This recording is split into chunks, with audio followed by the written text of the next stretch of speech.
This is a short video to show you how to create a survey page inside Connect.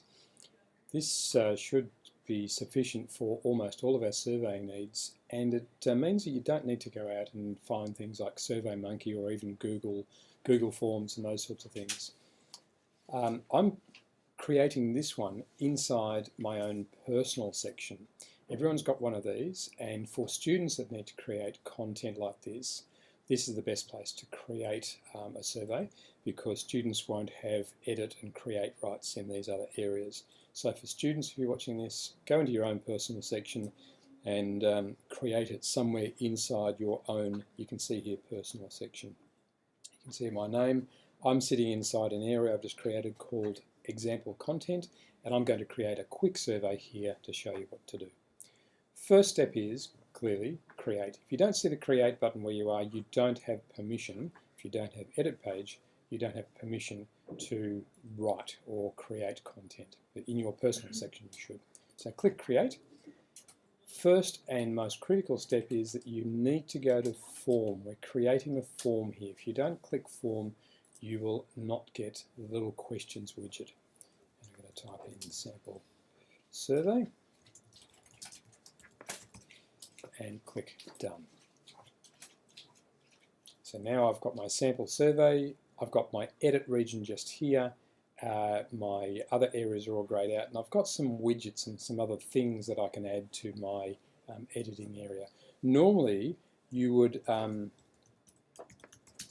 write some explanatory text up the top here, and if I spell that correctly that would be good. And you can do that to help the people completing the survey to understand what the survey is about, some instructions, perhaps some images, something nice. You can add that text up there, or in fact images, even a YouTube video if you want. That's for another time. As soon as you've got your explanatory text done, go into adding questions.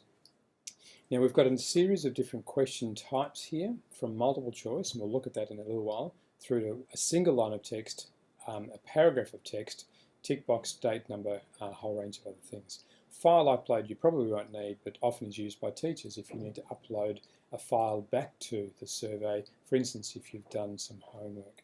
So we can type name, and I'm going to choose text one line, and I want to make sure that people do this. I'll make it a required field. They cannot go any further unless that is completed. Done. There's name. Now there's a neat little extra feature you can add here inside text line. If I add the word email, it's going to do a neat little trick here. If you are a part of the School Connect system, if we've not set this up for external access, you can see it automatically adds the email of the person that is logged in. So when the user logs in to complete this survey, they log into Connect, they come to this page, that will automatically be added in for them. Next question type we're going to look at is multiple choice. Put the explanation text in here.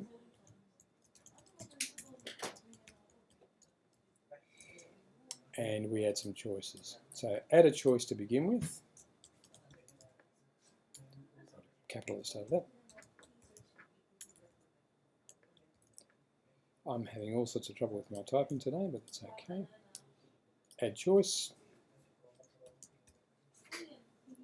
You can see I can add as many choices as I want.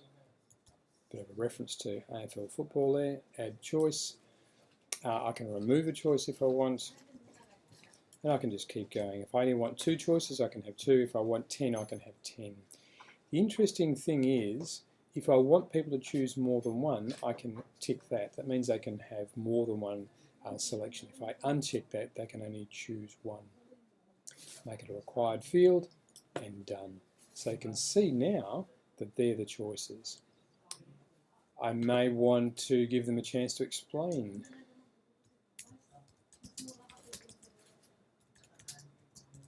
So explain your choice above, and I choose text paragraph, required field. Let's untick that. They don't have to do that if they don't want to. You might want to just say, let's say, tick box. Did you enjoy this survey? And a tick box, I'll make it required is simply that. When it loads, yes or no. And it's a very simple multiple choice if you like. One last thing, if you make a mistake, you can, if we click on this, I can always go back. If I forget to add a choice here, we can always go back by clicking on the gear wheel and we get our original configuration screen. Can add another choice. So now you'll see I've got an extra choice in there. We can also order these slightly differently. So if I want this to be in a different position, I pick this up and make sure that it's going on this sort of grey-black indicator line here, and I can move that around. I can also add just ordinary text or images, anything in this area, and then come down and add another question. So I can construct a survey. It doesn't need to be text, images, and then all the questions. It can be any format that you like. Once you're done, you simply click publish, and at that point there, you can actually task that out to a group of people. Again, that's a separate video, separate process. Teachers know how to do that. Students, if you're watching this, you might want to ask your teacher how to do that. There's also a second step where you might want to make this available to people outside of the school. There's a bit of a trick to doing that. Again, go through your teacher if you want that to be made available.